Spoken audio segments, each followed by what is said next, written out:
วัสดีค่ะคุณผู้ฟังวันนี้เราจะมาชวนคุยเรื่องที่หลายคนมองข้าม7สัญญาณเตือนว่าไตของคุณอาจกำลังมีปัญหา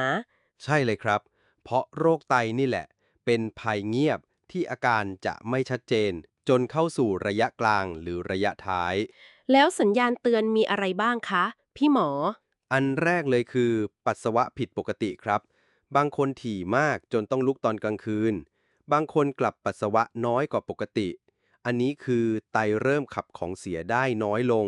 แล้วที่เคยได้ยินว่าขาบวมตัวบวมนี่ใช่ไหมคะใช่ครับบวมโดยเฉพาะช่วงเช้าหรือหลังนั่งนานเพราะไตไม่สามารถปรับสมดุลน้ำในร่างกายได้ตามปกติ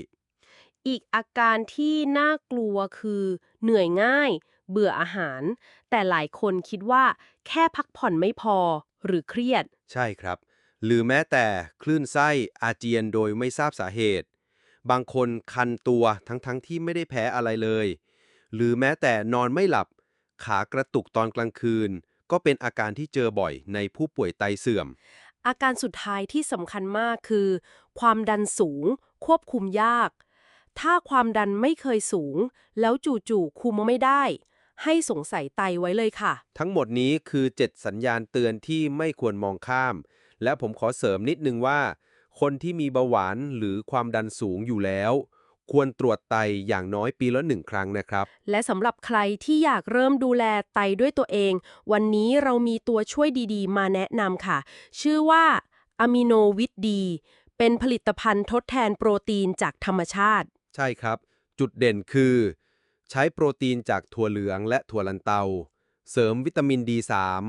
ไม่มีส่วนผสมของนม ลดภาระการกรองจากไต เหมาะมากสำหรับคนที่ต้องการลดโปรตีนสัตว์ แต่ยังอยากได้คุณค่าทางโภชนาการ ตอนนี้มีโปรโมชั่นพิเศษด้วยนะคะ